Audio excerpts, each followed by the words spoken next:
जय राधा माधव कुंज बिहारी।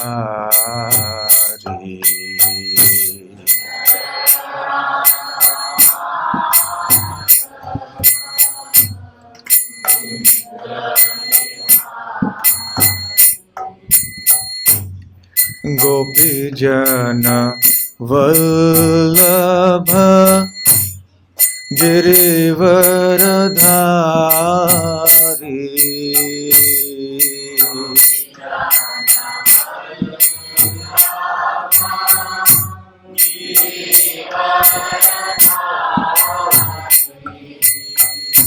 गोपी जन वल्लभ गिरिवरधारी।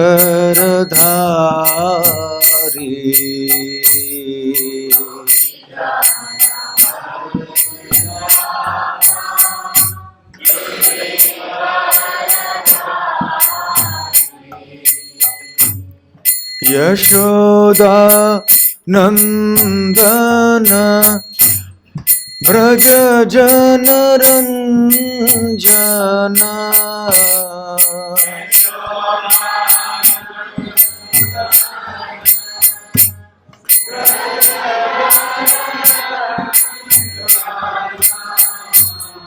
यशोदा नंदन ब्रज जनरंजन।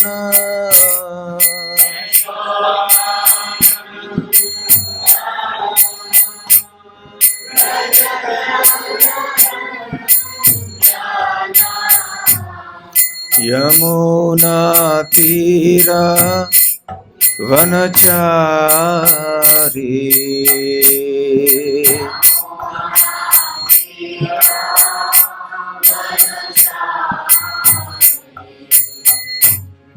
यमुना तीरा वनचारी।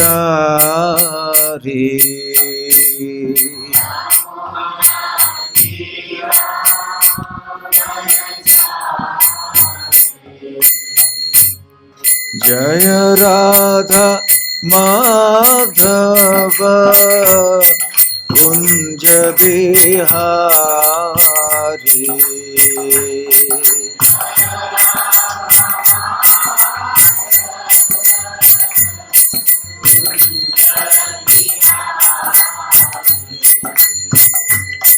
जय राधा माधव कुंज बिहारी।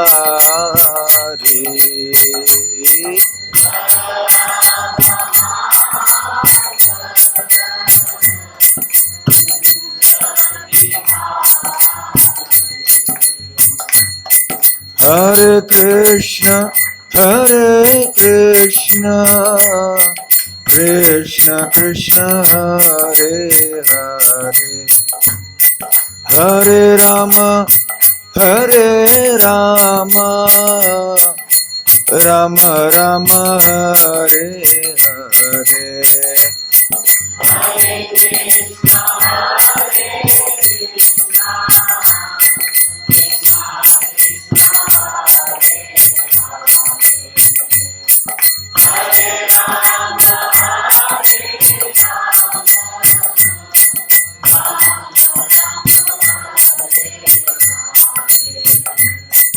हरे कृष्ण कृष्ण कृष्ण हरे हरे, हरे Ram Ram Ram Hare Hare.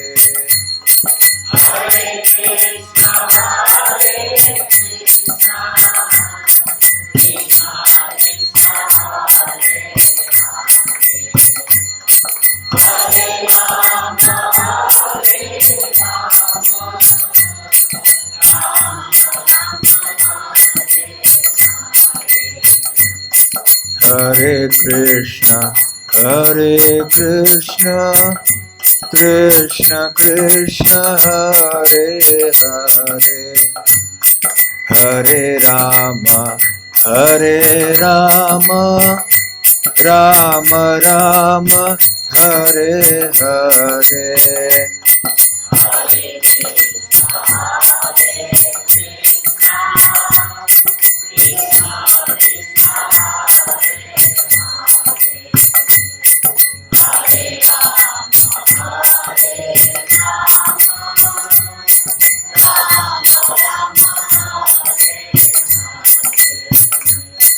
Hare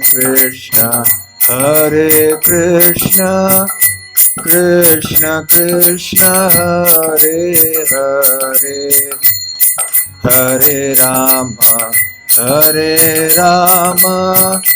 Rama Rama, Hare Hare.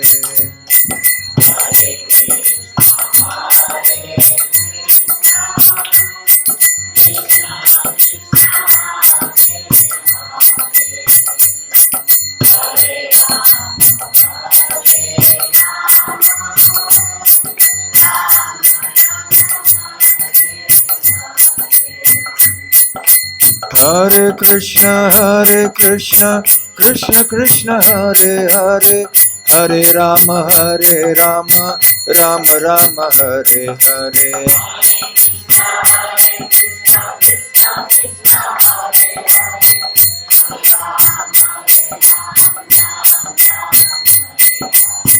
Hare Krishna, Krishna Krishna, Hare Hare, Hare Rama, Rama Rama, Hare Hare.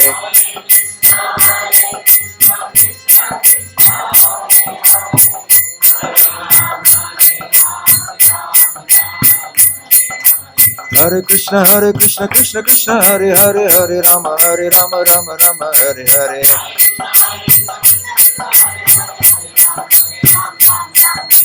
Hare Krishna, Krishna Hare Hare, Hare Rama, Rama Rama, Hare Hare.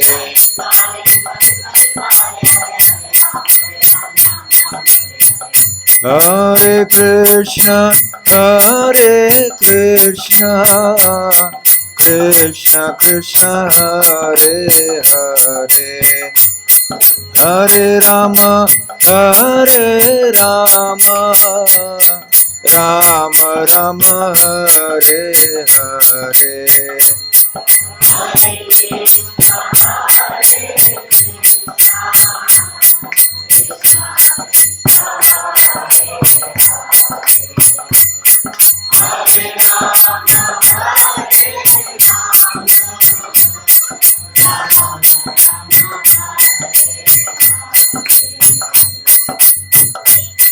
Jai Radha Gokulanand, Radha Gokulanand Radhe.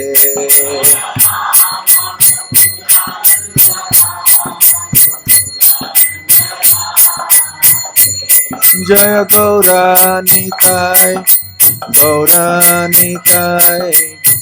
Gauranitai, Jaya Gauranitai.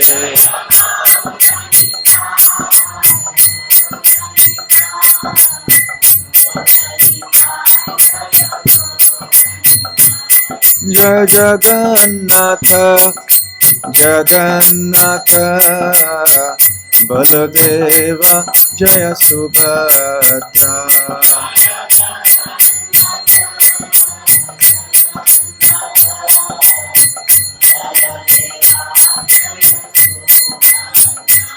Jaya Jaya Prabhupada,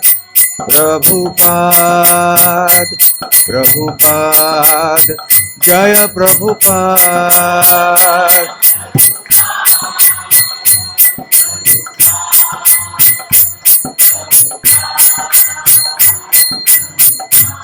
Nitai Gaura Hari Bol, Hari Bol, Hari Bol, Nitai Gaura Hari Bol.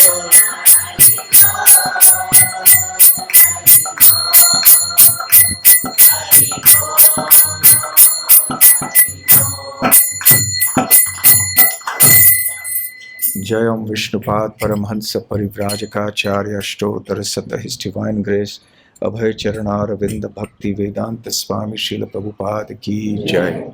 अनंत कोटि वैष्णव वृंद की जय।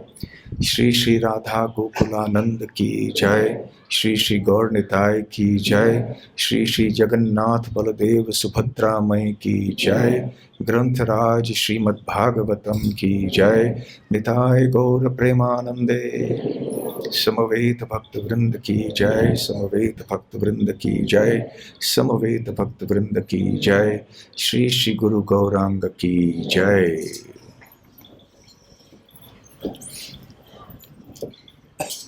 ओम नमो भगवते वासुदेवाय।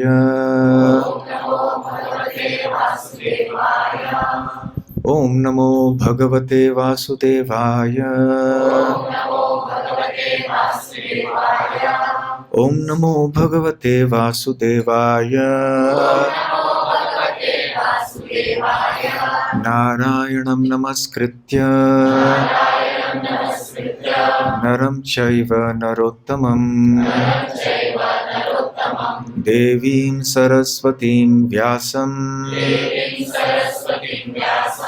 ततो जयमुदीरयेत्। नष्टप्रायेषु भद्रेषु नित्यं भागवत सेवया भगवत्युत्तम श्लोके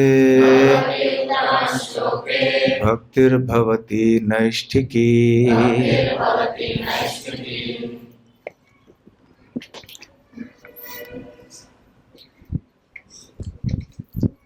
ग्रंथराज श्रीमद् भागवतम अध्याय संख्या 52 और श्लोक संख्या 16 और 17 है।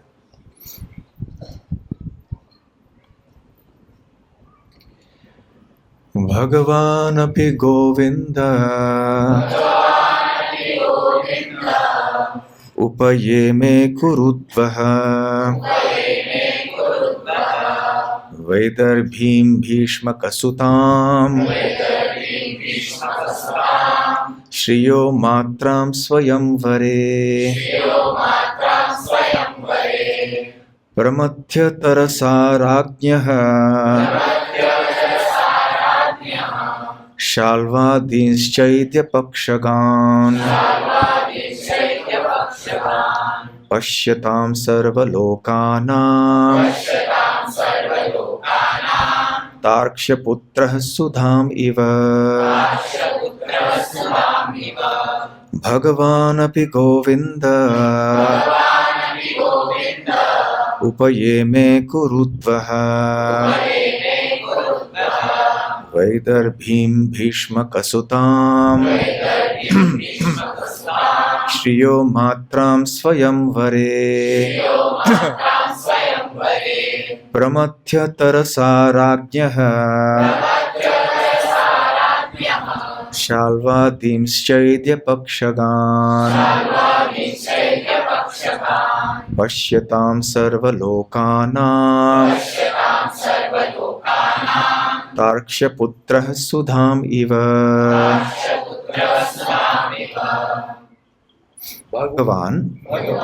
भगवान अपि निस्संदेह गोविंदः कृष्ण ने उपये में व्याह कुरु उद्वह हे कुरु में वीर परीक्षित वैदर्भीम रुक्मिणी को भीष्मक सुताम राजा भीष्मक की पुत्री श्रियः लक्ष्मी को मात्राम स्वांश स्वयं वरे अपनी रुचि से प्रमथ्य दमन करके तरसा बल से राज्ञः राजाओं को शाल्व आदीन शाल्व इत्यादि चैत्य शिशुपाल के पक्षगान पक्षधरों को पश्यताम देखते देखते सर्व सारे लोकानाम लोगों के तार्क्ष्यपुत्र तार्क्षिका पुत्र गरुड़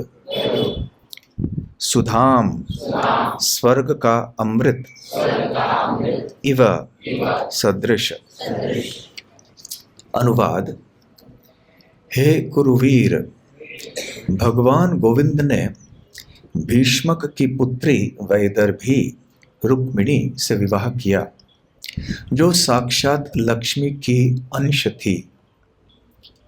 भगवान ने उसकी इच्छा से ही ऐसा किया और इस कार्य के लिए उन्होंने शाल्व तथा शिशुपाल के पक्षधर अन्य राजाओं को परास्त किया।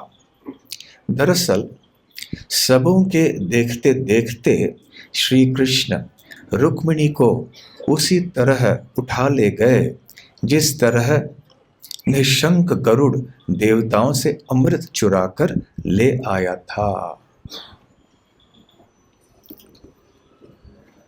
ओम ज्ञानतिमिरान्धस्य ज्ञानाञ्जनशलाकया चक्षुरुन्मीलितं येन तस्मै श्रीगुरवे नमः। श्रीचैतन्यमनोभीष्टं स्थापितं येन भूतले स्वयं रूप कदा मह्यं ददाति स्वपदान्तिकम्।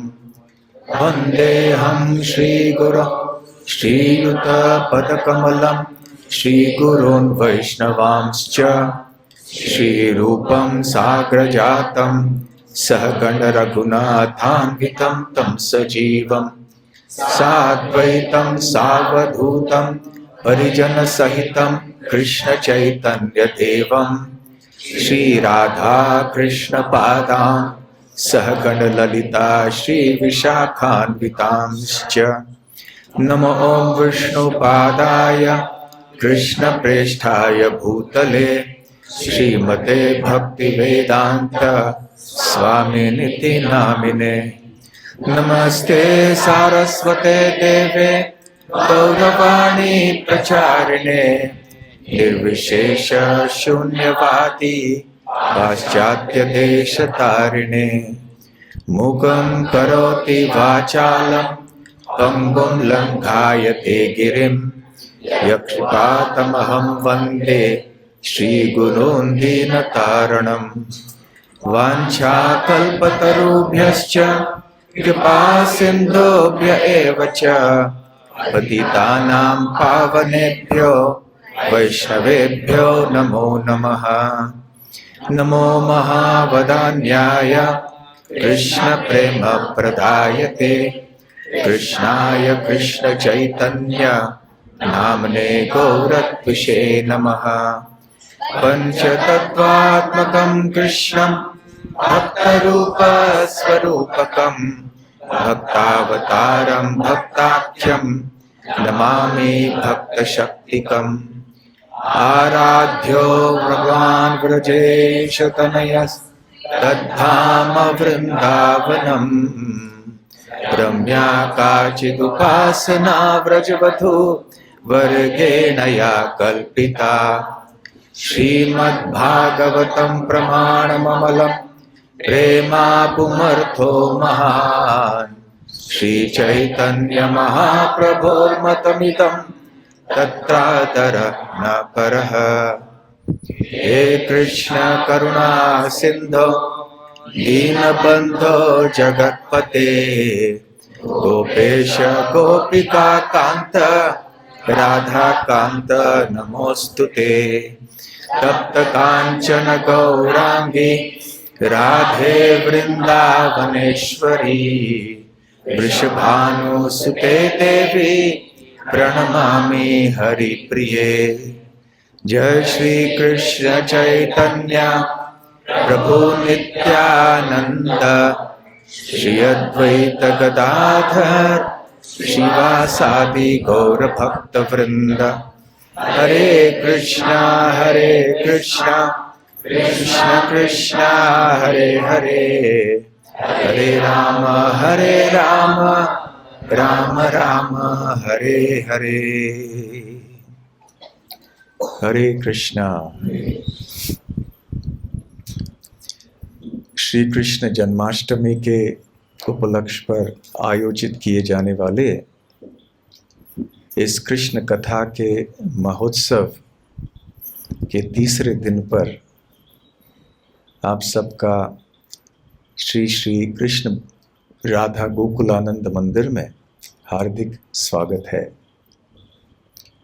विशेष रूप से मैं स्वागत करना चाहता हूँ श्रीमान युधिष्ठिर प्रभु का, जो हमारे बीच श्री श्री राधा गोपीनाथ मंदिर मुंबई से यहाँ पर पधारे हैं।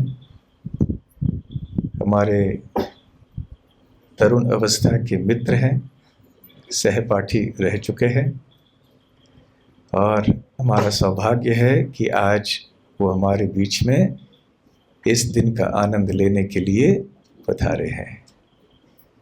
और आप जो भी अन्य स्थानों से यदि कोई आए हों, आप सबका भी हार्दिक स्वागत है। कल हम सिंहावलोकनम कर रहे थे।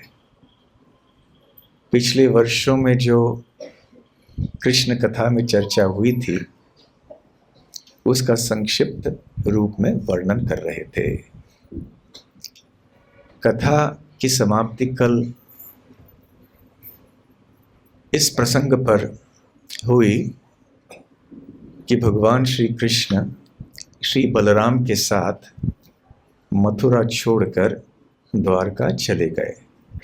कब चले गए?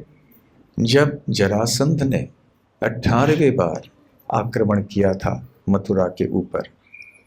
17 बार तो श्री कृष्ण ने बड़े आसानी से जरासंध और उसकी सेनाओं को परास्त कर दिया था, परंतु उसके बाद काल यवन अपनी बड़ी सेना को लेकर मथुरा पहुंच गया। और हम संक्षिप्त में कल सुन चुके हैं कि कैसे श्री कृष्ण ने राजा मुचुकुंद के द्वारा काल यवन का वध करवा दिया और साथ साथ मुचुकुंद राजा का उद्धार भी किया, उनके ऊपर कृपा की।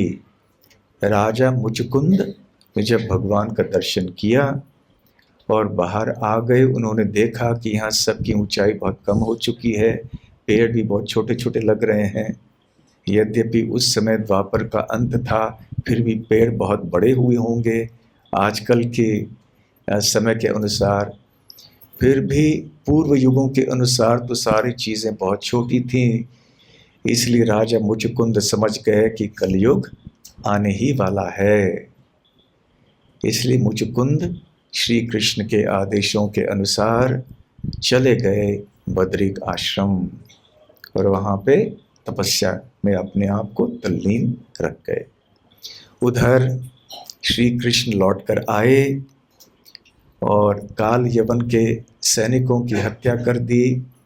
जो उनके पास धन आदि था वो भी ले लिया और उस धन को लेकर द्वारका के लिए प्रस्थान कर ही रहे थे कि अचानक क्या हो गया, वहाँ पर 18वें बार आक्रमण करने के लिए जरासंध अपनी सेनाओं को लेकर आया।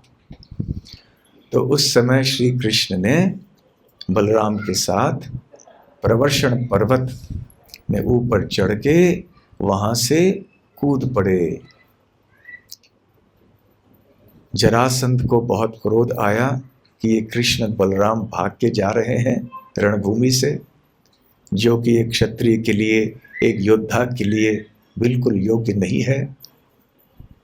बल्कि एक क्षत्रिय को कभी भी पीठ में कोई घाव नहीं होना चाहिए। जब कोई युद्ध में जाता है तो जो भी जितने भी घाव होते हैं वो सामने की तरफ होने चाहिए।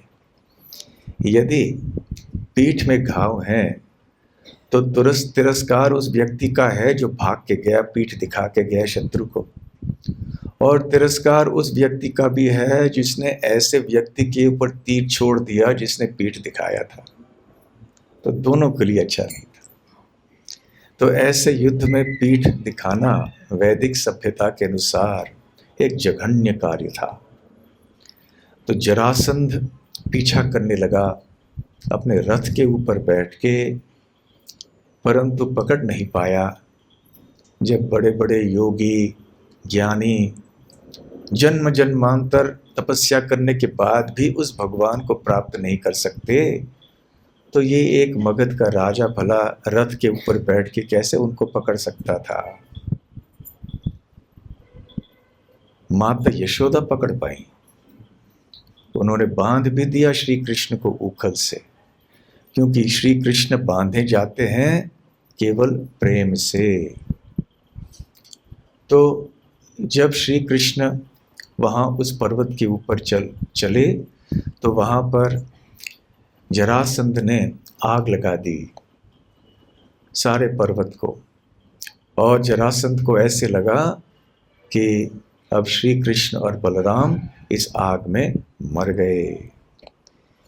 जैसे हम कल चर्चा कर रहे थे कि असुरी वृत्ति के अनुसार लोग ऐसे सोचते हैं कि भगवान भी कोई एक साधारण व्यक्ति है, या चलो असाधारण व्यक्ति भी, परंतु मनुष्य है।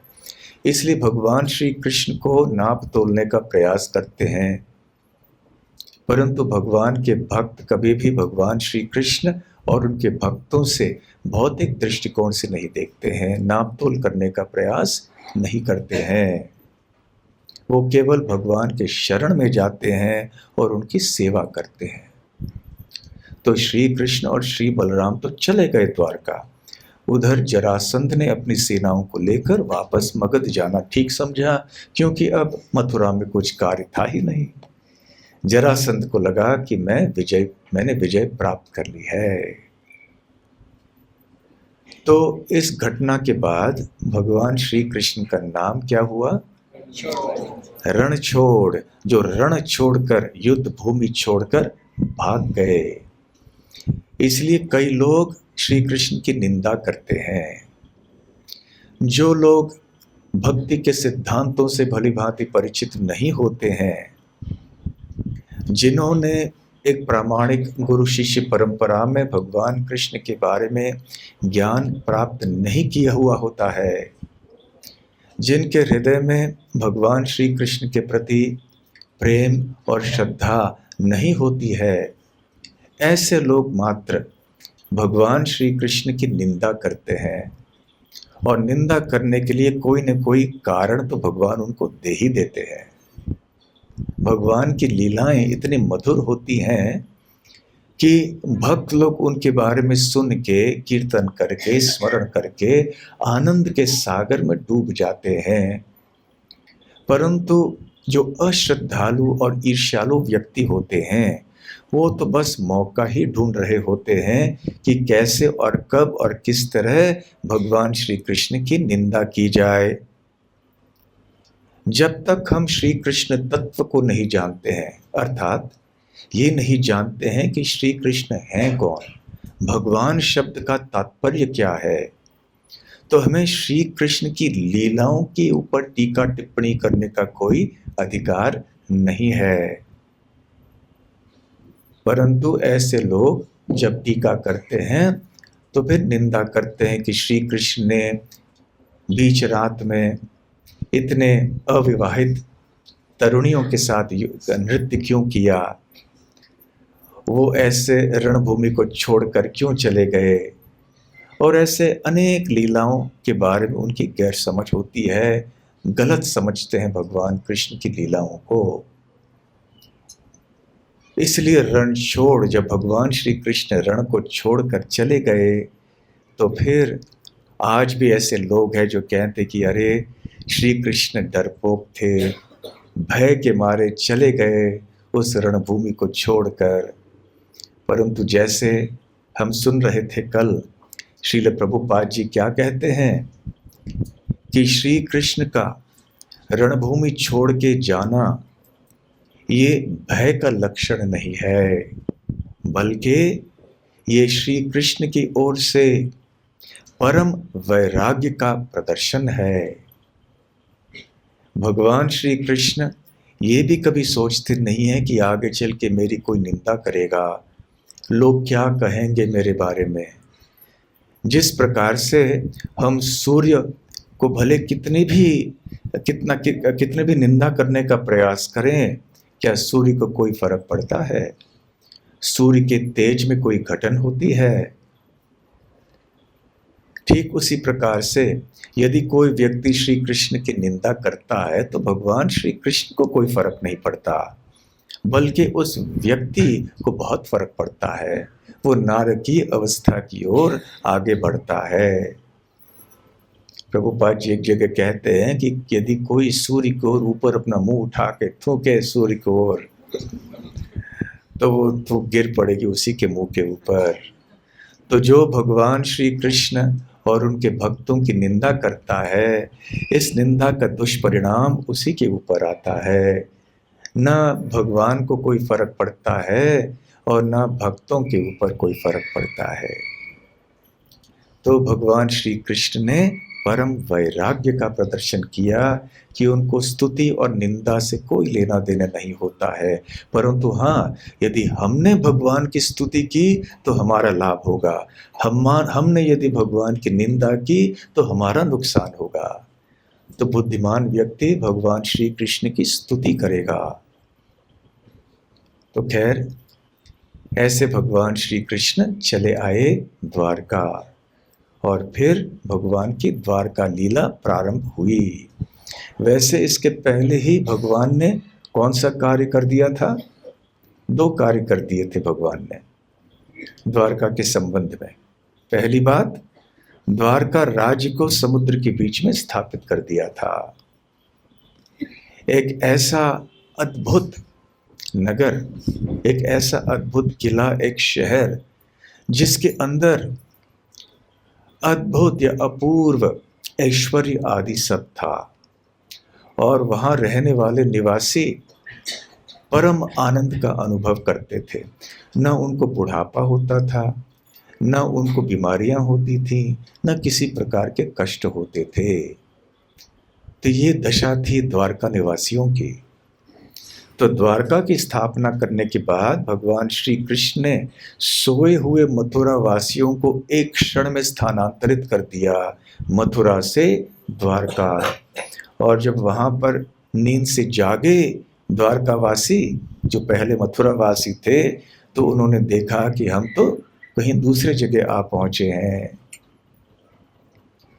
परंतु श्री कृष्ण और बलराम पहुँचे नहीं थे। फिर अब प्रवर्षण पर्वत से कूद के फिर आराम से चले गए। भगवान अब ये पूछेंगे कि मथुरा से द्वारका की रेलगाड़ी तो थी नहीं वहाँ, तो कैसे चले गए श्री कृष्ण और बलराम? मथुरा श्री कृष्ण और बलराम को तो रेलगाड़ियों की, हवाई जहाज़ों की तो कोई आवश्यकता नहीं होती, वो तो बस पहुँच गए। और फिर सबसे पहली बात, जो पहली लीला जिसके बारे में हम पढ़ते हैं ग्रंथराज श्रीमद् भागवतम में, वो क्या है? भगवान बलराम का विवाह, जिसके बारे में कल हमने संक्षेप में चर्चा की थी। भगवान श्री बलराम ने विवाह किया रेवती से, महाराज रैवत की पुत्री या ककुदमी राजा, उनका नाम था ककुदमी या रैवत,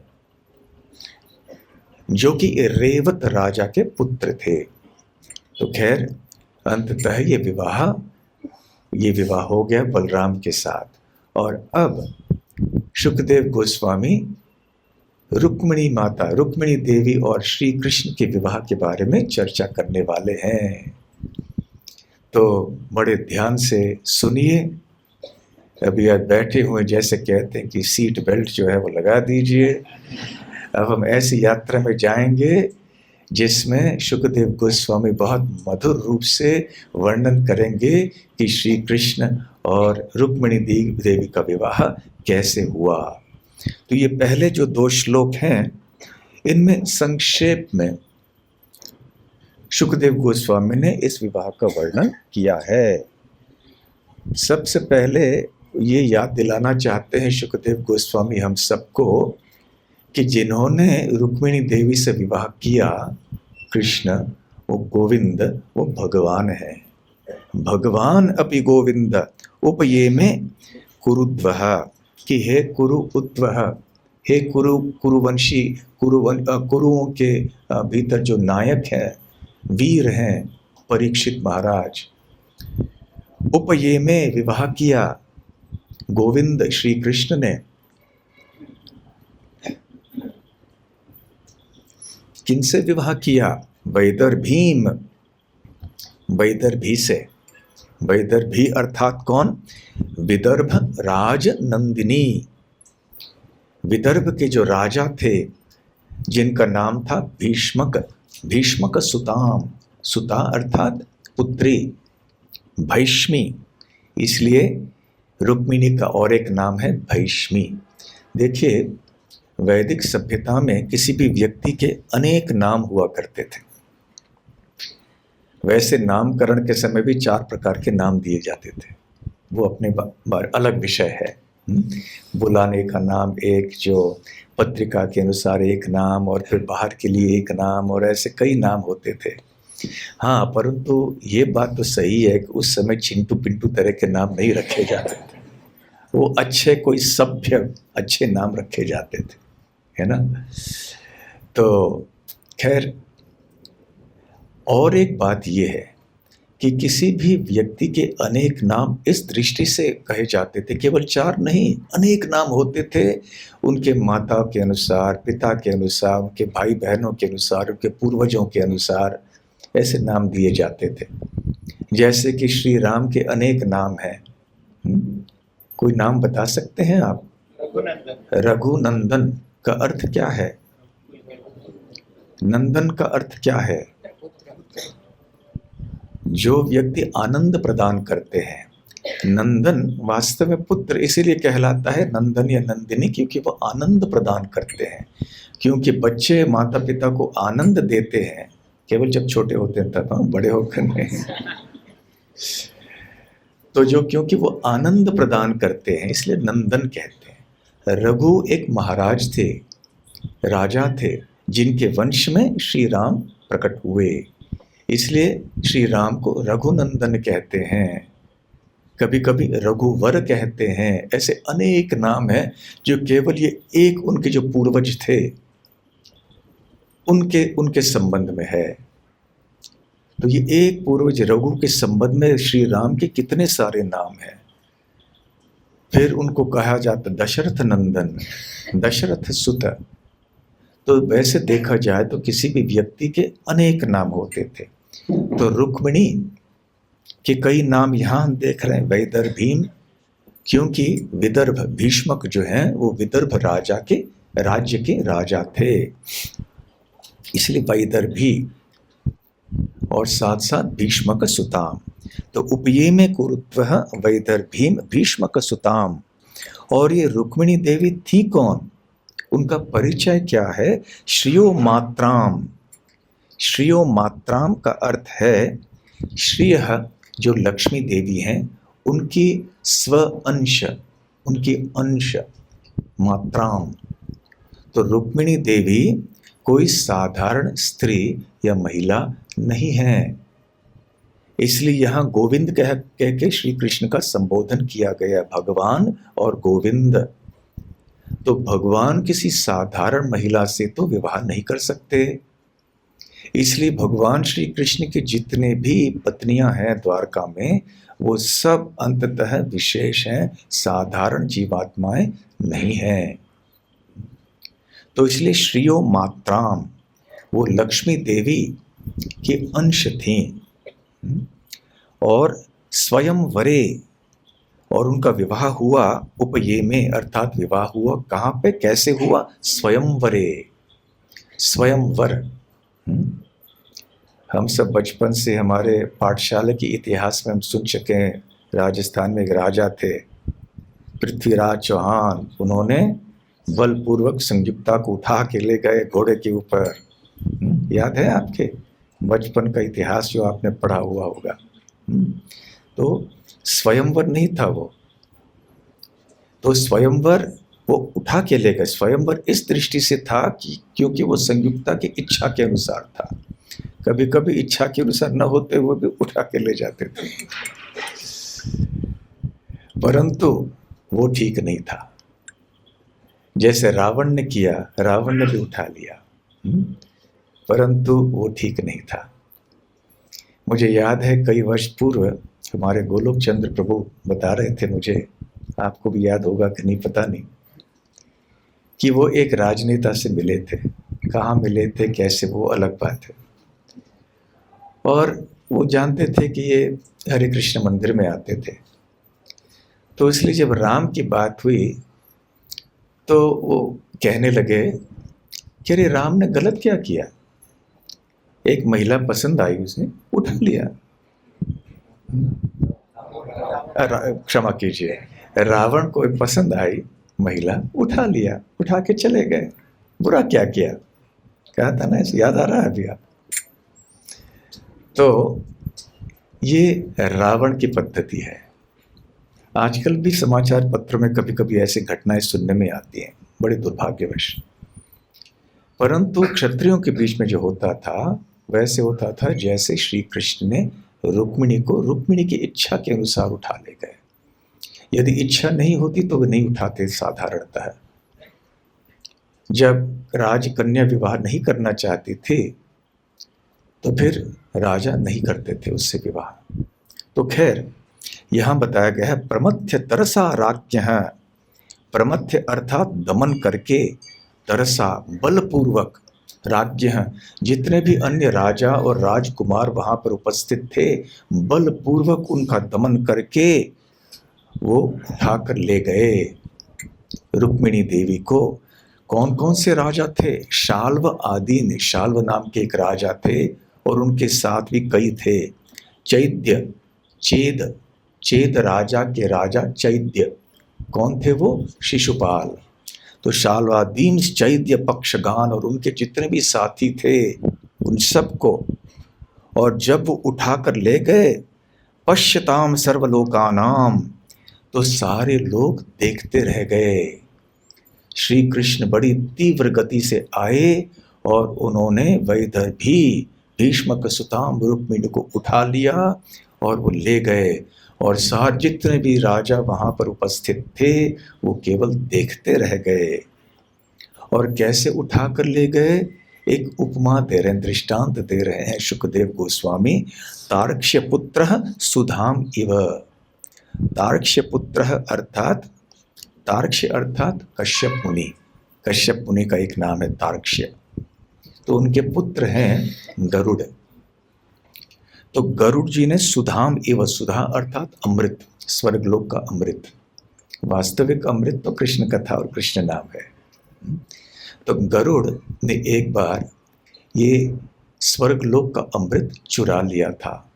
कब चुरा लिया था, श्रीमद् भागवत के 3 स्कंद में एक जगह श्रील प्रभुपाद बताते हैं कि एक बार हुआ ये कि उनकी माता, गरुड़ की माता विन, जिनका नाम था विनता, उनको गरुड़ की विमाता कद्रु, जो कि सर्पों की माता थी, उनके पास से छुड़ाने के लिए गरुड़ जी ने वैसे ही अमृत को चुरा लिया ताकि उनकी माता मुक्त हो जाएं, कद्रु के साथ न रहें।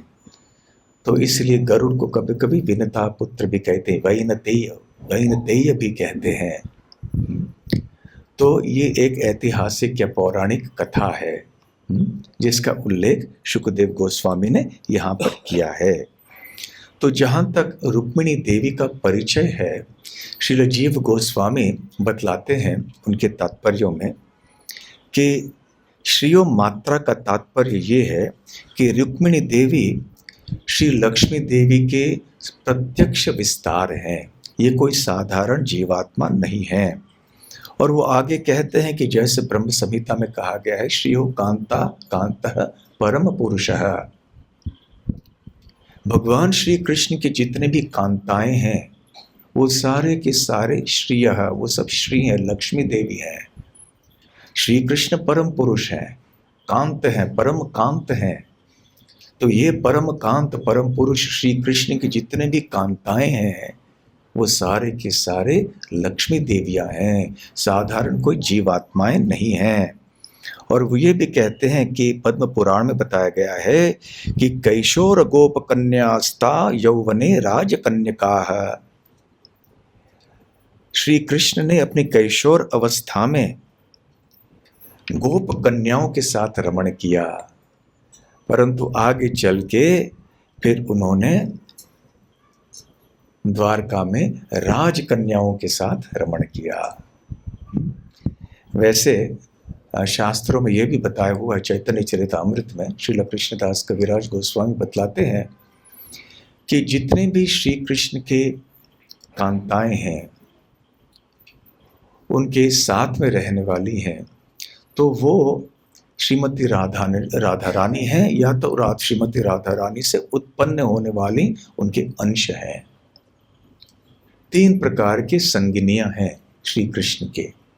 एक तो श्रीमती राधा रानी जो मूल हैं, और उनसे 3 श्रेणियां उत्पन्न होती हैं। एक वृंदावन की गोपियां जो उनकी काया व्यूह हैं, काया व्यूह अर्थात उनके शरीर से उत्पन्न होने वाली अंश। दूसरे हैं वैकुंठ की लक्ष्मियां, और तीसरी हैं द्वारका की महिषियां अर्थात द्वारका की रानियां।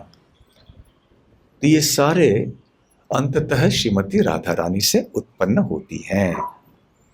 और स्वयंवर, जैसे हम कह चुके हैं कि रुक्मिणी देवी की इच्छा थी, स्वयंवर चुन लिया रुक्मिणी ने, तो इसलिए तो श्री कृष्ण वहां पर आए थे। वैसे देखिए, रुक्मिणी देवी श्री कृष्ण के साथ अनादिकाल से परव्योम वैकुंठ में द्वारका में निवास करती हैं, तो उनका विवाह यहाँ पर होना ये एक लीला है। जिस प्रकार से सीता देवी और श्री राम का विवाह हुआ, ये तो एक लीला है। आध्यात्मिक जगत में भी एक अयोध्या है, और वहाँ पे सीता राम की जोड़ी सदैव बनी रहती है।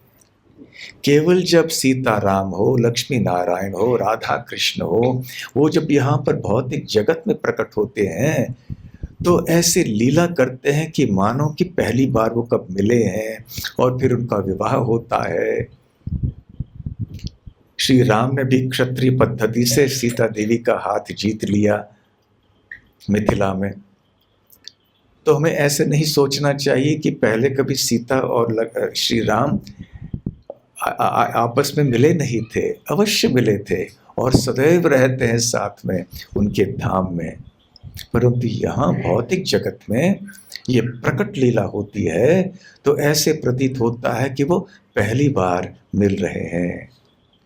जैसे श्री कृष्ण को अपनी बांसुरी मिल जाती है, श्री कृष्ण को अपना मोर पंख मिल जाता है, उनको अपनी कौस्तुभ मणि मिल जाती है, और उनका अर्जुन को गांडीव धनुष मिल जाता है। तो ऐसी ये सारी चीज़ें हैं, लीलाएं हैं जो सदैव भगवान उनके भक्तों के साथ में रहते हैं, परंतु लीला के को निमित्त बना के ये फिर से यहाँ भौतिक जगत में प्रकट कराते हैं। तो फिर आगे शुकदेव गोस्वामी को प्रश्न करते हैं राजा परीक्षित। भगवान भीष्मक सुताम रुक्मिणी रुचिराननम राक्षसेन विधानेन उपयेम इति श्रुतम। तो अभी राजा परीक्षित कहते हैं भगवान अर्थात श्री कृष्ण उन्होंने क्या किया, भीष्मक सुताम रुक्मिणी देवी को जो राजा भीष्मक की पुत्री थी, और रुचिर आननम, आनन अर्थात चेहरा, मुख, रुचिर अर्थात बहुत आकर्षक, बहुत मोहक।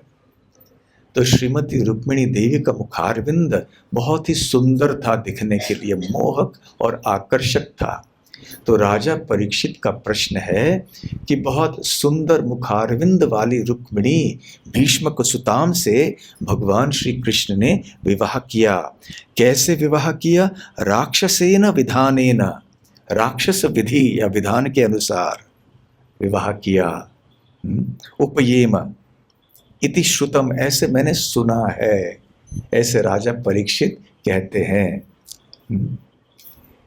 तो ये राक्षस विवाह या राक्षस विधि के अनुसार विवाह, इसका अर्थ ये नहीं है कि जब राक्षसों के बीच में विवाह होता है तो उसको राक्षस विवाह कहते हैं। नहीं, विवाह के भी अनेक पद्धतियां होती हैं जिनका वर्णन शास्त्रों में पाया जाता है।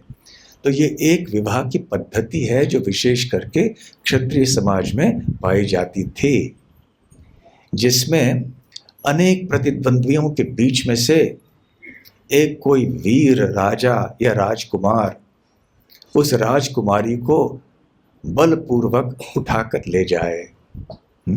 इसको राक्षस विधानेन, राक्षस विधान या राक्षस विधि कहते हैं। तो आगे फिर राजा परीक्षित कहते हैं, भगवान, अभी वो किनका संबोधन कर रहे हैं? शुकदेव गोस्वामी का। कभी कभी भगवान या भगवान ऐसे शब्दों का प्रयोग न केवल श्री कृष्ण के या उनके अवतारों के लिए होता है, परंतु कभी कभी उनके जैसे शुद्ध भक्त होते हैं, जैसे नारद मुनि हैं या शुकदेव गोस्वामी हैं, उनका भी संबोधन कभी कभी भगवान या भगवान कह के होता है। तो हे भगवान, हे शुकदेव गोस्वामी, श्रोतुम इच्छामि, मैं सुनना चाहता हूँ। क्या सुनना चाहता हूँ? कृष्णस्य अमित तेजसः यथा मागध शाल्वादीन जित्वा कन्याम उपाहरत। कि मैं सुनना चाहता हूँ यथा, किस तरह से भगवान श्री कृष्ण ने, जिनका नाम है अमित तेज, उन्होंने मागध, जरासंध, शाल्वराज इत्यादि ऐसे राजाओं के बीच में कैसे उन्होंने रुक्मिणी देवी का अपहरण कर लिया। कृष्णस्यामित तेजसः, तो कृष्ण के एक नाम है अमित तेज। अमित शब्द का अर्थ क्या है? हमारे राम प्रभु बैठे हैं क्या? नहीं, राम प्रभु का नाम अमित है ना। तो अमित शब्द का अर्थ क्या है? हाँ, जिनका कोई हम जिनको नाप तोल नहीं कर सकते, जिनकी कोई सीमा नहीं है, नाप तोल करना संभव नहीं है। तो अमित तेज अर्थात जिनके तेज का कोई नाप तोल नहीं कर सकता, कोई गणना नहीं कर सकता, कोई अनुमान नहीं लगा सकता कि श्री कृष्ण का तेज यहाँ तक सीमित है। नहीं, दूसरे शब्दों में श्री कृष्ण का तेज असीमित है, इसलिए उनका एक नाम है अमित तेज। देखिए, भगवान श्री कृष्ण का वैसे तो कोई नाम नहीं है, परंतु उनके भक्त उनको नाम देते हैं, उनके लीलाओं के अनुसार और उनके गुणों के अनुसार। तो भगवान का एक गुण है कि उनके गुण अमित हैं, तेज अमित है। तो अभी आगे चल के राजा परीक्षित और कह रहे हैं, श्लोक संख्या 20। ये भी सुंदर श्लोक है, इसका पठन मेरे पीछे पीछे आप कीजिए। ब्रह्मण कृष्ण कथा पुण्या माध्वी लोक मालपहाः माध्वी लोक मलापहाः को नु तृप्येत शृण्वानः श्रुतज्ञो नित्य नूतनाः। हे ब्राह्मण, हे शुकदेव गोस्वामी, कृष्ण कथा के बारे में अब वर्णन कर रहे हैं राजा परीक्षित। देखिए, अब 10वें स्कंद में पहुंचे हैं तो परीक्षित महाराज पहले काफी कुछ सुन चुके हैं शुकदेव गोस्वामी से। दूसरे स्कंद से प्रारंभ हुआ शुकदेव गोस्वामी का कथन का कीर्तन, और राजा परीक्षित तब से ध्यान पूर्वक श्रवण करते आए हैं। और 10वें स्कंद के 92वें अध्याय में हम पहुंच चुके हैं, और इसलिए परीक्षित महाराज ने अच्छी तरह से श्री कृष्ण कथा का स्वाद लिया हुआ है। तो कृष्ण कथा के बारे में वो कहते हैं, पुण्या, ये बहुत पुण्यवान है। माधवी ही, बहुत मधुर है। लोक मलापहाह, बेलगाम के निवासी तो जानते हैं इस शब्द को। मलापहारी नदी, जिसको आज मलप्रभा कहते हैं, तो नदी का नाम है मलापहारी, मल का अपहरण करने वाली, मल को हटाने वाली। दूसरे शब्दों में, यदि हमने इस नदी में स्नान किया जिसका जल दिव्य है और जिस नदी का उल्लेख पुराणों में भी आता है, तो हमारे हृदय का मल और शरीर का मल भी दोनों ही निकल जाएगा। तो मल अपहाह, तो ये और एक लक्षण है कृष्ण कथा का। कोनु तृप्येत शृण्वान है, तो जो भी व्यक्ति कृष्ण कथा को सुनेगा, और विशेष करके श्रुतज्ञ है, जो अनुभवी श्रोता है, तो फिर तो कैसे वो तृप्त हो जाएगा कृष्ण कथा को सुनकर। और कृष्ण कथा नित्य नूतन है, कभी घिसा पिटा हमें नहीं लगता, जैसे हम कल भी संक्षेप में कह रहे थे। नित्य नूतना है। तो अभी वास्तव में ये श्री कृष्ण कथा के गुण हैं, पुण्य है, मधुर है, और हृदय के मल को दूर करती है कृष्ण कथा, और नित्य नूतना। और अनुभवी श्रोता तो इसका लाभ पूरी तरह से उठाते हैं। श्रीमद् भागवत में कई इस प्रकार के श्लोक सुनने में आते हैं। कोई श्लोक ऐसे बता सकते हैं आप? बहुत अच्छा, तो आपको पुरस्कार मिलना है, महाप्रसाद कुछ मिलना है। शृण्वताम स्वकथा कृष्ण पुण्य श्रवण कीर्तन हृदयंतस्थो हि अभद्राणि विदुनोति सुहृद सताम। तो ये पहले स्कंद में है श्रीमद् भागवतम के, जिसमें सूत गोस्वामी और नैमिषारण्य में इकट्ठे हुए मुनियों के बीच में संवाद चल रहा है। शृण्वताम स्वकथा कृष्ण, शृण्वताम अर्थात जो लोग श्रवण करने वाले होते हैं, तो उनके बारे में। स्वकथा कृष्ण, तो कृष्ण अपनी ही कथा सुनने वाले लोगों के लिए क्या करते हैं? शृण्वताम स्वकथा कृष्ण। और वो स्वकथा जो है कृष्ण की, वो कैसे, उसका लक्षण क्या है? पुण्य श्रवण कीर्तन, अपने आप में भी बहुत पुण्यवान है। और वो कार्य क्या करती है वो कथा? हृदयस्थ, हृदय में स्थित होने वाली जितने भी अभद्र चीजें हैं, अभद्राणी, हृदय अंतः स्थः, हमारे हृदय के अंदर स्थित जितने भी अभद्र चीजें हैं, विधुनोति, उनको नष्ट करती है। और श्री कृष्ण कौन है? सुहृद सताम, सताम अर्थात जो संत हैं, सत मार्ग में चलने वाले संत, उनको सत भी कहते हैं। तो ऐसे जो सताम संतों के जो सुहृद हैं भगवान श्री कृष्ण, जब वो देखते हैं कि उन्हीं की कथा, स्वकथा कोई व्यक्ति सुन रहा है, शृण्वताम, तो उनके लिए क्या करते हैं भगवान श्री कृष्ण? वो जो कि हृदय में विराजमान है परमात्मा के रूप में, वो उनके हृदय में स्थित जितने भी अभद्र चीजें हैं, काम, क्रोध, लोभ, मोह, मद, मात्सर्य, उनका विनाश करते हैं। तो ये कृष्ण कथा का एक बहुत महत्वपूर्ण लक्षण है। इसलिए कई बार हम सुनते हैं, बार बार हम सुनते हैं कि यदि हमें वास्तव में हृदय को शुद्ध करना है, तो भक्तों के सानिध्य में रहकर कृष्ण कथा हमें सुननी चाहिए, प्रतिदिन सुननी चाहिए। अध्ययन भी करना है श्रील प्रभुपाद जी के ग्रंथों का, और साथ साथ हमारे कानों के द्वारा भी हमें देखना चाहिए श्री कृष्ण को और उनकी लीलाओं को।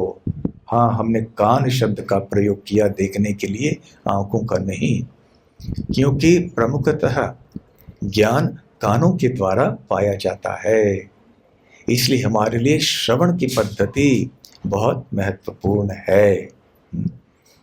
और दूसरी बात है, यहाँ राजा परीक्षित कहते हैं, कौन तृप्येत शृण्वानः श्रुतज्ञः, कौन ऐसा अनुभवी श्रोता है जो कि भगवान श्री कृष्ण की कथाओं को सुनकर तृप्त हो जाएगा और कहेगा कि बस हो गया, अब और मुझे नहीं चाहिए।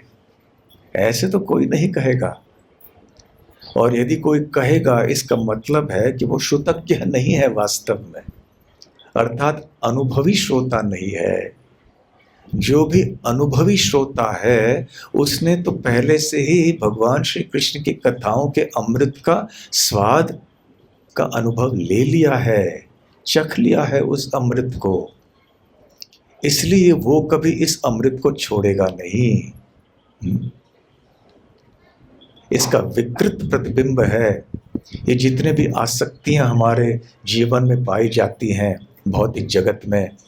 किसी व्यक्ति के मन में मादक द्रव्यों के प्रति कोई आसक्ति हो जाती है, कोई शराब हो या कोई अन्य ऐसे पदार्थ हो, तरह तरह के नशे आदि होते हैं लोगों के जीवन में, तो ये विकृत प्रतिबिंब है। तो जैसे कोई व्यक्ति जिसको ऐसी बुरी आदत हो गई है मादक द्रव्यों का सेवन करने के लिए, वो बार बार सेवन करना चाहता है उसी चीज का, यद्यपि वो जानता है कि ये कितना हानिकारक है, फिर भी आसक्ति इतनी हो गई है, उस चीज का स्वाद लग गया है उससे, और इसलिए उसी चीज को वो बार बार चखना चाहता है। कितनी कठिनाइयों का सामना करता है, यहाँ वहाँ से पैसे चोरी कर लेता है, कहीं से तो कुछ भी कोई भी व्यवस्था करके उस मादक द्रव्य को पा ही लेता है। ठीक उसी प्रकार से जो अनुभवी सारग्राही वैष्णव होते हैं, वो येन केन प्रकारेण भगवान श्री कृष्ण की कथाओं को सुनने के लिए अपने जीवन में ऐसी व्यवस्था कर देते हैं कि वो आकर कथा में पहुंच जाए, और पहुंचने के बाद ध्यान पूर्वक कथा को सुने। तो यहाँ पर जैसे एक विकृत एक तुलना है, फिर भी इससे हम समझ सकते हैं, जैसे बाहर के लोग शराब आदि ऐसी चीज़ों से आकर्षित होकर, आसक्त होकर उस शराब को बार बार पीना चाहते हैं, तृप्त नहीं होते हैं, उसी प्रकार से हमें भी श्री कृष्ण की कथाओं के प्रति, उनके नाम के प्रति आसक्त होना चाहिए, आकर्षित होना चाहिए, कम से कम प्रयास करना चाहिए। जब स्वाद हमें प्राप्त होगा तब हम छोड़ना नहीं चाहेंगे। कभी कभी इस प्रकार के विकृत जो उपमाएं हैं वो भी शास्त्रों में दी जाती हैं, जैसे कि श्रील रूप गोस्वामी भक्ति रसामृत सिंधु में बतलाते हैं एक जगह कि जैसे एक तरुण और तरुणी के बीच में आकर्षण स्वाभाविक रूप से होता है, किसी को बताने की आवश्यकता नहीं होती है, सिखाने की आवश्यकता नहीं होती है, स्वाभाविक रूप से ये आकर्षण होता है, और जब ऐसे लगाव हो जाता है उसको तोड़ना बहुत कठिन होता है।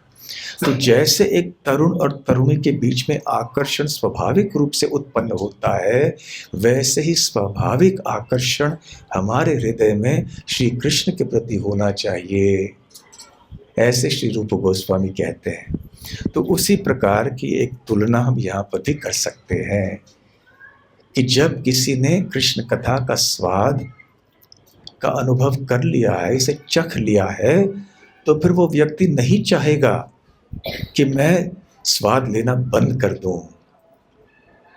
इसलिए यहाँ परीक्षित महाराज पूछ रहे हैं, कौन उत्तृप्येत शृण्वानः श्रुतज्ञः, कि कौन ऐसे व्यक्ति है, अनुभवी व्यक्ति विशेष करके, जो कहेगा कि बस अभी और मैं कृष्ण कथा सुनना नहीं चाहता, इतने साल मैंने सुन लिए, अभी चलो समाप्त हो गया, अभी दूसरी कोई कथा हम सुन लें। तो ऐसे तृप्त न होने के बारे में भी श्रीमद् भागवतम में कोई श्लोक है, आप बता पाएंगे? जो श्लोक पहले आपने बताया, शृण्वताम स्वकथा कृष्ण, उससे ही पास में वाला श्लोक है, बहुत सुंदर। शुश्रूषोषद्धानस्य वासुदेव कथारुचि स्यात् महत्सेवया विप्रा पुण्य तीर्थ निषेवनात्। ठीक, बहुत अच्छी बात है। परंतु यहाँ पे इस श्लोक में ये नहीं बताया गया कि कैसे वो व्यक्ति तृप्त नहीं होता है। कौन कुर्यात कथा रतिम, को कौन ऐसे इस कथा को त्याग देगा। हाँ, ये भी राजा परीक्षित बताते हैं। एवं प्रसन्न मनसो भगवत भक्ति योगतः, मन प्रसन्न हो जाता है। और एक सुंदर श्लोक जो यहाँ पर है श्रीमद् भागवतम में, जो पहले ही स्कंद में पाया जाता है, जिससे हम इसी बात की पुष्टि देख सकते हैं कि वयम तु न वितृप्याम उत्तम श्लोक विक्रमे यश्रृण्वताम रस ज्ञानम स्वादु स्वादु पदे पदे। नैमिषारण्य में इकट्ठे हुए ऋषिगण कहते हैं कि वयम तु न वितृप्याम, हे सूत गोस्वामी आप कृष्ण कथा बोलना बंद मत कीजिए। कहीं आपके मन में ऐसा कोई संशय उत्पन्न हो कि हम थक जाएंगे, हम ऊब जाएंगे। नहीं नहीं, आप बोलते रहिए। वयम तु न वितृप्याम उत्तम श्लोक विक्रम, उत्तम श्लोक श्री कृष्ण, उनके विक्रम, उनकी जो क्रियाकलापों से, उनकी लीलाओं से हम तृप्त हो चुके हैं, ऐसा मत समझिए। वयम तु न वितृप्याम, हम संतुष्ट नहीं हुए हैं, अर्थात संतुष्ट हुए हैं सुनकर, परंतु हम ये नहीं सोच रहे हैं कि अब बस हो गया, हमें और भी सुनना है। यत् शृण्वताम रस ज्ञानम स्वादु स्वादु पदे पदे, हम पद पद पे, कदम कदम पे जैसे कथा जारी रहती है, हमें नवीन प्रकार के ऐसे स्वादों का अनुभव मिल रहा है। स्वादु स्वादु पदे पदे, हर पद पे हम ये स्वाद का अनुभव मिल रहा है। इसलिए कृष्ण कथा करना बंद मत कीजिए। तो जो इस प्रकार से रसिक भक्त होते हैं, और ऐसे रसिक भक्तों को हमारे मन में आदर्श बना के आगे चलना चाहिए, इनके पद चिन्हों में आगे चलने का प्रयास करना चाहिए। भले हम उनकी तरह न हो इस समय, परंतु ऐसे जीवन में हमें आदर्श चाहिए। न कि कोई दुनिया के कोई शक्तिशाली व्यक्ति, कोई सुंदर व्यक्ति, कोई बुद्धिमान व्यक्ति, कोई प्रसिद्ध व्यक्ति, इनको आदर्श बनाने के बजाय हमें ऐसे संतों के, ऐसे भक्तों को आदर्श बनाना चाहिए जो ऐसे कहते हैं यश शृण्वताम रस ज्ञानम स्वादु स्वादु पदे पदे। तो ऐसे व्यक्तियों को आदर्श बनाने से, उनकी कृपा से एक दिन ऐसे आएगा जब हम भी ऐसे कह पाएंगे, वयम तु न वितृप्याम उत्तम श्लोक विक्रमे यत् शृण्वताम रस ज्ञानम स्वादु स्वादु पदे पदे। इसलिए ये बार बार श्रीमद् भागवतम में प्रथम स्कंद से 12वें स्कंद में हमें ऐसी बातें सुनाई पड़ती हैं। ये कृष्ण कथा के लक्षण हैं। तो ऐसे इन 3-4 श्लोकों में राजा परीक्षित अपनी इच्छाओं को व्यक्त करते हैं कि वो कैसे रुक्मिणी देवी और श्री कृष्ण के विवाह के बारे में सुनना चाहते हैं। संक्षेप में सुखदेव गोस्वामी ने जैसे वर्णन किया, तो उससे संतुष्ट नहीं हुए राजा परीक्षित, और विस्तार में चाहिए, अनियोर अनियोर और चाहिए। और देखिए, ये आदान प्रदान होता है प्रवक्ता और श्रोतागण के बीच में। जब श्रोता योग्य होते हैं और प्रवक्ता योग्य होते हैं, तो इनकी जोड़ी बहुत मधुर होती है और इसमें रस का वर्धन होता है। जब दोनों में से एक या दोनों अधिकृत नहीं होते हैं, तो मजाक किरकिरा हो जाता है। यदि प्रवक्ता भौतिकतावादी व्यक्ति है, जो अपने श्रोताओं को भौतिक मार्ग में आगे बढ़ाना चाहता है, या उसको दक्षिणा आदि की अभिलाषा है, तो फिर श्रोताओं के बीच में, उनके हृदय में हृदय का शुद्धिकरण नहीं होगा। यदि फिर वो सोचेगा कि अरे ये लोग शुद्ध भक्ति के लिए आए, मैं तो दक्षिणा के लिए बैठा हूं यहाँ पर, और उधर श्रोतागण बैठे हैं, वो यदि चाहते हैं कि प्रवक्ता हमें ये बताए कि कैसे हम पुण्य एकत्र करें और दुनिया में धनवान हो जाएं, इसके बजाय ये तो शुद्ध भक्ति की बात किए जा रहे हैं, तो इस तरह की जोड़ी जो होती है वो ठीक नहीं होती है। तो श्रीमद् भागवतम में ऐसे अनेक जोड़ियां हम देखते हैं। आदर्श प्रवक्ता, आदर्श श्रोता। श्रील प्रभुपाद जी का एक ग्रंथ है, किताब है, आदर्श प्रश्न, आदर्श उत्तर, परिपूर्ण प्रश्न, परिपूर्ण उत्तर, परफेक्ट क्वेश्चंस, परफेक्ट आंसर्स। तो प्रश्न कैसे किए जाने चाहिए, किस संदर्भ में किए जाने चाहिए, उनका विषय क्या होना चाहिए, ये सारी चीज़ें हम श्रीमद् भागवत जैसे ग्रंथों से जान सकते हैं। और राजा परीक्षित ने जब ऐसे प्रश्न किए तो शुकदेव महाराज जैसे प्रवक्ता को और उत्साह मिला। यदि देखिए कोई प्रवक्ता हो, भले वो योग्य हो या न योग्य न हो, जब वो देखता है कि श्रोतागण सब सो रहे हैं, कोई अपने मोबाइल फ़ोन में कुछ कर रहे हैं, है ना, तो उसको उत्साह नहीं होता है ना कुछ कहने के लिए। जब प्रवक्ता देखता है कि जो श्रोतागण हैं बहुत ध्यान से सुन रहे हैं, आतुरता से सुन रहे हैं, तो वो भी उत्साहित हो जाता है कुछ कहने के लिए। तो ठीक उसी प्रकार से बार बार हम ये देखते हैं कि जब शुकदेव गोस्वामी संक्षेप में कुछ कह देते हैं तो राजा परीक्षित बड़े उत्सुक होते हैं, आतुर होते हैं और उसे विस्तार में सुनने के लिए। तो भक्ति रसामृत सिंधु में रूप गोस्वामी इसके लिए कहते हैं समुत्कंठा। उत्कंठा होना, लालसा। उत्कंठा अर्थात एक तीव्र इच्छा, लोभ। तो राजा परीक्षित इतने ध्यान से सुन रहे हैं, हर बात पे वो और विस्तार में सुनना चाहते हैं। इससे शुकदेव गोस्वामी प्रसन्न हो जाते हैं और फिर वो और विस्तार में विवरण करना शुरू कर देते हैं। तो कल हम ये सुनेंगे कि किस प्रकार से रुक्मिणी देवी और श्री कृष्ण का विवाह हुआ। हरे कृष्णा। तो कोई एक दो प्रश्न लेंगे हम केवल, और फिर यहाँ के माइक दे दीजिए, उसके बाद हम एक भजन गाएंगे। हरे कृष्णा। जो 18वां श्लोक आपने बताया, 18वां श्लोक, हाँ हाँ, तो उसमें परीक्षित महाराज जी बोल रहे हैं कि राक्षस में कुछ विवाह है, ये सुना था पहले, हाँ, ऐसा बता रहे। हाँ। तो ऐसा बताया कि पहला भागवतम सुना है कभी, ऐसा लग रहा है इस क्वेश्चन से। तो ये प्रश्न है कि क्या परीक्षित महाराज ने पूरा भागवतम पहले सुना था, क्योंकि यहाँ पर वो कह रहे हैं इति श्रुतम। परीक्षित महाराज सुखदेव जी से कह रहे हैं कि मैंने सुना था कि श्री कृष्ण ने राक्षस विधि के अनुसार रुक्मिणी देवी से विवाह किया था, ऐसे मैंने सुना था। तो प्रश्न ये है कि क्या पहले श्रीमद् परीक्षित महाराज ने भागवतम सुना था? नहीं, संपूर्ण भागवतम नहीं सुना था, जिस प्रकार से अब वो सुन रहे हैं शुकदेव गोस्वामी के मुखारविंद से। परंतु भगवान कृष्ण के बारे में यहाँ वहाँ से तो अनेक बार सुन चुके हैं। अंततः श्री कृष्ण कौन थे? वो अर्जुन के प्रिय मित्र थे।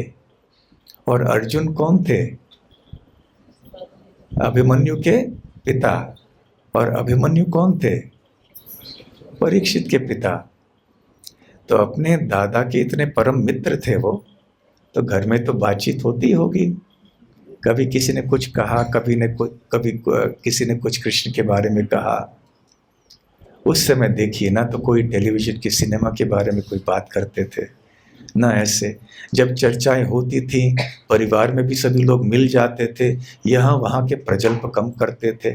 पौराणिक कथाएं जो सुनाई जाती थी घर घर में, इसलिए बचपन से सारे लोग सुनते थे इन कथाओं को। ठीक है, हाँ हाँ, श्रियो मात्रा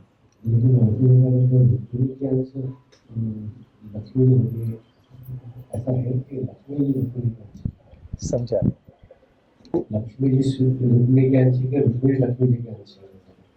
अच्छा अच्छा, ये प्रश्न है। श्रियो मात्राम शब्द में ऐसे लिखा गया है, या ऐसे इसका तात्पर्य कहा गया है कि वो लक्ष्मी देवी के अंश हैं।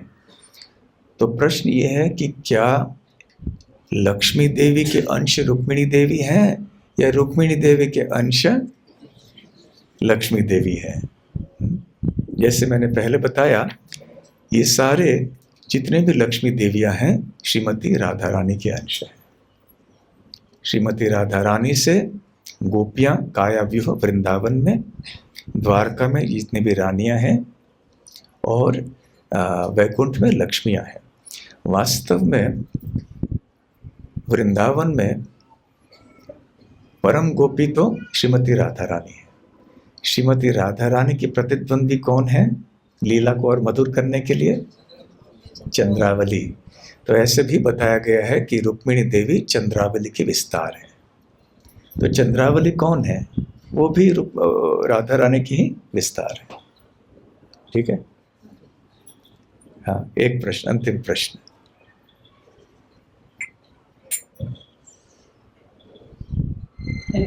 हरे कृष्णा। महाराज, गोलोक वृंदावन की सारी गोपियां जो है वो ये लक्ष्मी तत्व है या वो जीव तत्व है?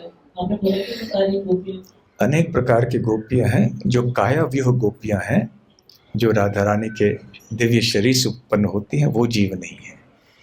ऐसे जो जीव हैं, जो यहाँ से जैसे जो साधन भक्ति करके सिद्ध हो जाती हैं, फिर उनको गोपियों का शरीर मिलता है वहाँ पे, वो जीवात्माएं हैं।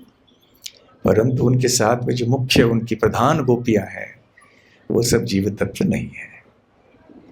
ठीक है, ठीक है। अभी हम एक भजन गाएंगे, श्री नंद नंदनाष्टकम। ठीक है। सुचारुवक्त्रमण्डलं सुकर्णरत्नकुण्डलं सुचार्चिताङ्गचन्दनं नमामि नन्दनन्दनम्।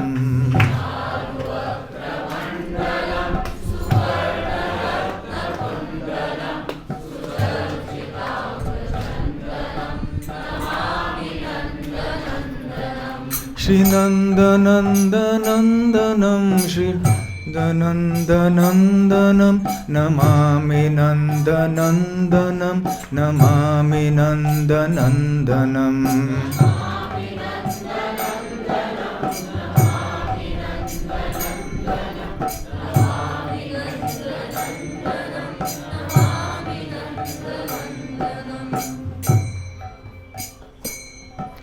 सुदीर्घनेत्रपङ्कजं शिखे शिखण्डमूर्धजम् अनङ्गकोटिमोहनं नमामि नन्दनन्दनम्।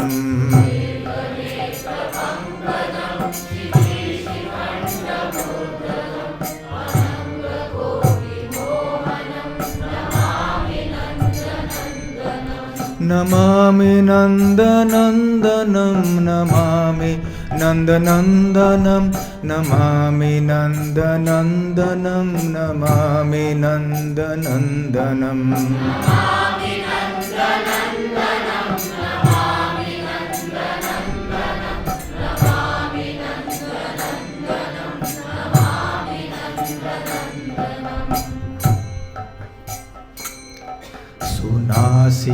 नासिकाग्रमौक्तिकं स्वच्छन्ददन्तपङ्क्तिकं नवाम्बुदाङ्गचिक्कणं नमामि नन्दनन्दनम्।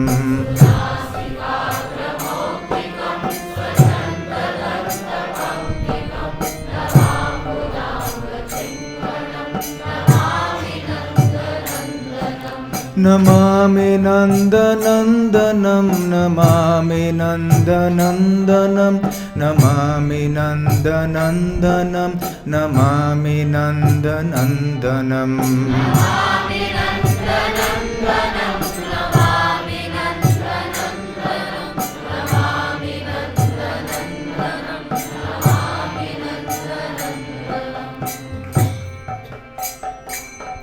करेण वेणुरञ्जितं गतिकरीन्द्रगञ्जितं दुकूलपीतशोभनं नमामि नन्दनन्दनम्।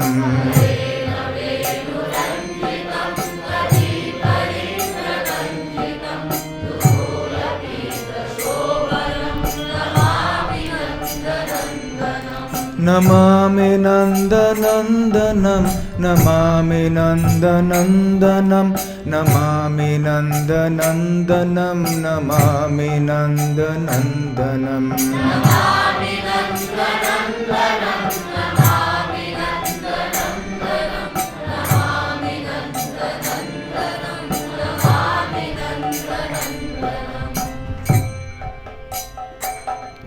त्रिभंगदेह सुंदरम नखद्युति सुधाकरम अमूल्य रत्नभूषणम नमामि नन्दनन्दनम्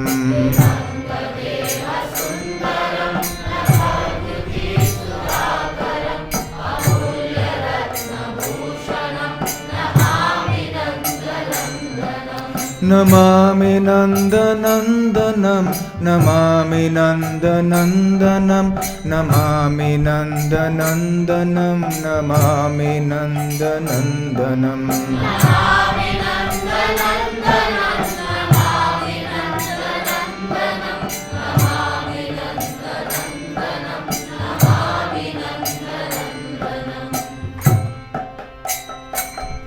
सुगंध अंग सौरभम उरोविराजि कौस्तुभम स्फुरत् श्रीवत्सलांछनं नमामि नन्दनन्दनम्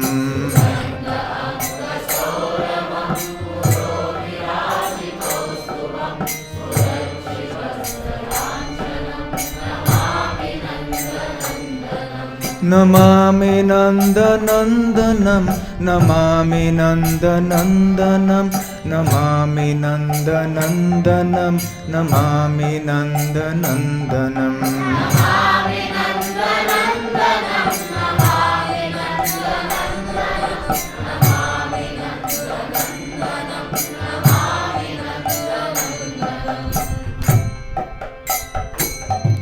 वृंदावन सुनागरम विलासानुगवाससं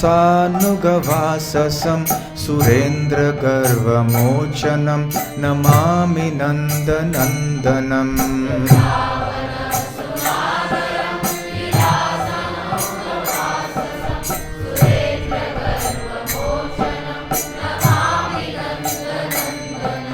नमामि नन्दनन्दनं नमामि नन्दनन्दनं नमामि नन्दनन्दनं नमामि नन्दनन्दनम्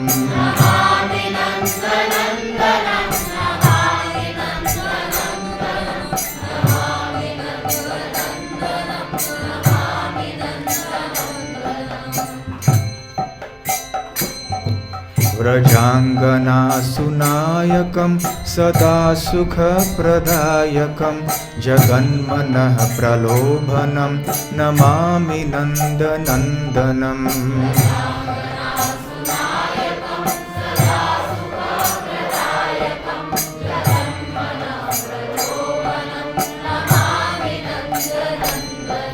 नमामि नन्दनन्दनं नमामि नन्दनन्दनं नमामि नन्दनन्दनं नमामि नन्दनन्दनम्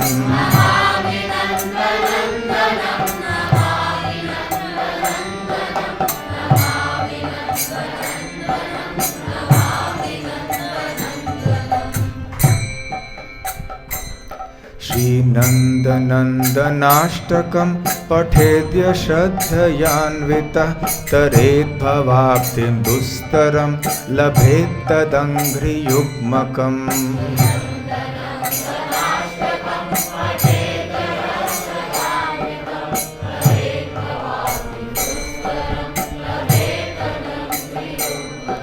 नमामि नन्दनन्दनं नमामि नन्दनन्दनं नमामि नन्दनन्दनं नमामि नन्दनन्दनम्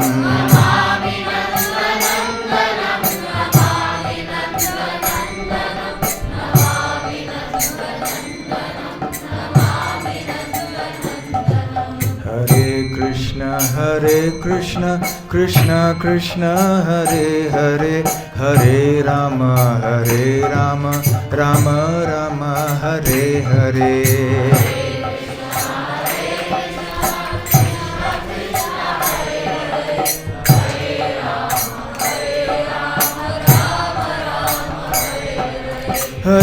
कृष्ण कृष्ण हरे हरे, हरे राम राम राम हरे हरे।